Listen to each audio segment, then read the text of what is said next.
네, 잉카 문명의 중심지였던 페루는 중남미 국가 가운데 유일하게 4,000년이 넘는 시간 동안 이 고대 문화의 유산을 간직해온 나라죠.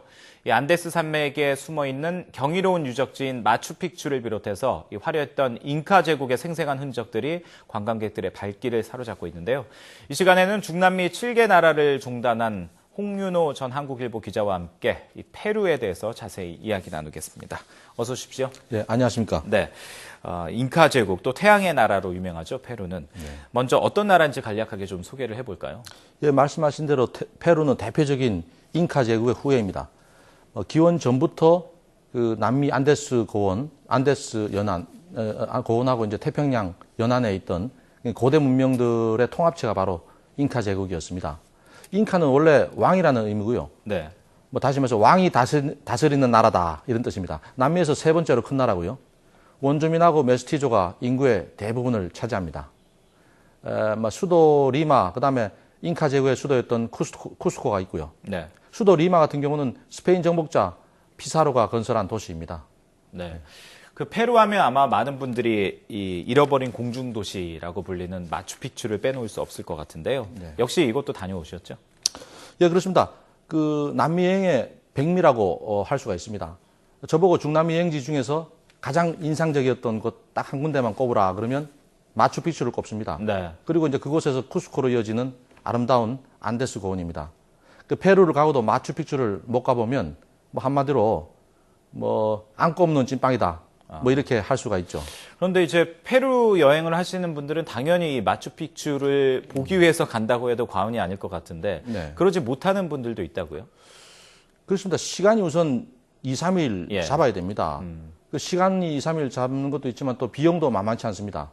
현지인들은 비교적 싼 가격으로 다녀올 수 있지만 외국인들은 그럴 수가 없습니다. 마지막 구간 2시간은 기차만 다니는데요.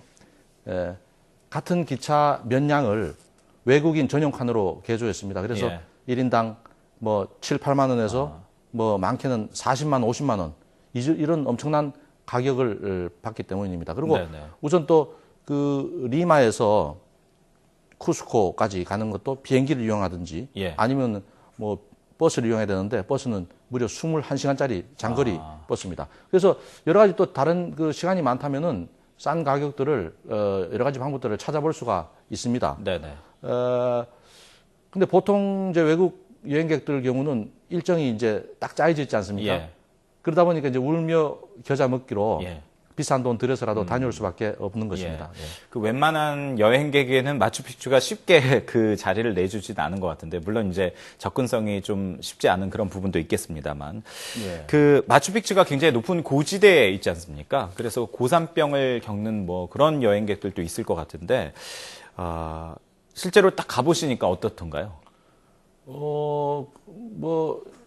어떤 사람들은 이제 TV에 보니까 예. 울기도 하던데요. 예. 그 정도는 아니었고요. 하여간 굉장했습니다. 딱 보는 순간 바로 이거구나 네. 하는 그런 느낌이었습니다. 마추픽추는 흔히들 이제 공중도시다, 잃어버린 도시다, 이렇게 불리는데요. 해발 2,400m에 있습니다. 백두산 높이가 2,750m로 되어 있죠. 네. 그러니까 비슷한 위치라고 보면 되겠습니다. 예. 잉카 도시 중에서 유일하게 원형이 그대로 보존되어 있는 곳이고요. 밑에서 보면은 그 위에 보이지 않기 때문에 그게 가능했던 것 같습니다. 네. 대략 1450년쯤에 만들어진 것으로 추정이 되고 있습니다. 그리고 스페인 정복 이후에는 잃어버린 도시가 됐다가 1911년에 한 100년 전쯤 되죠. 미국인 역사학자 하이렘 빙엄이라는 교수에 의해서 발견이 됐습니다. 네. 왜 이렇게 높은 곳에 도시를 만들고 버려졌는지에 대해서는 확실하지는 않습니다만은 아마도 하늘을 관찰하고 농경기술 연구하고 혹은 적의 침략을 피하기 위해서였다 이런 설들이 있습니다. 예. 그러니까 영상만 보더라도 참 흥미로운 곳이다라고 생각이 드는데 네. 직접 가보신 분들은 그 감동이 더할 것 같습니다. 네. 그 페루는 지금 저희들이 이야기한 마추픽추 말고 다른 명소들도 많이 있습니까?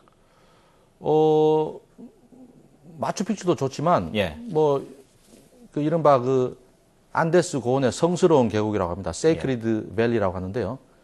여기도 여기서도 저는 감동을 받았습니다.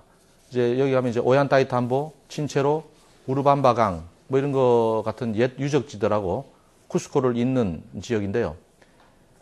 그야말로 안데스 고원의 그 아름다움을 자연적인 모습 그대로 간직한 곳입니다. 예.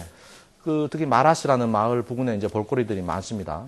우리가 이제 사진으로 흔히들 많이 보셨을 텐데 마치 이제 우주선 착륙장 같은 원형의 이렇게 계단식으로 되어 있는 모라이 유적지가 유명하고요. 네. 그 계단 한 칸 한 칸 높이가 사람 키 정도 된다고 합니다. 예. 그러면서 이제 그 온도가 표고에 따라서 또 온도 차가 있어가지고 과거에 이제 옛날 농경 연구소로 이용됐다고 하고요.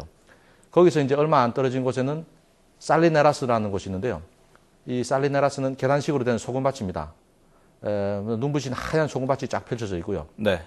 그 외에도 이제 잉카 유적들이 남아 있는 친체로라든지 피사기라든지 뭐 이런 곳들은 꼭 한번 가볼 만한 곳들입니다. 네. 자, 오늘 이 시간에는 잉카 제국의 후예들이 살고 있는 나라 페루에 대해서 자세히 알아봤습니다. 다음 주에는 이탈리아, 탱고의 국가라고 하죠. 이탈리아에 대해서 자세히 다음 주에는 아르헨티나죠. 예, 죄송합니다. 제가 왜 이탈리아라는 말이 나왔죠? 예. 탱고의 나라, 네. 또 이과수 폭포가 유명한 아르헨티나에 대해서 다음 주에는 알아보도록 하겠습니다. 지금까지 홍윤호 전 한국일보 기자였습니다. 고맙습니다. 네, 감사합니다.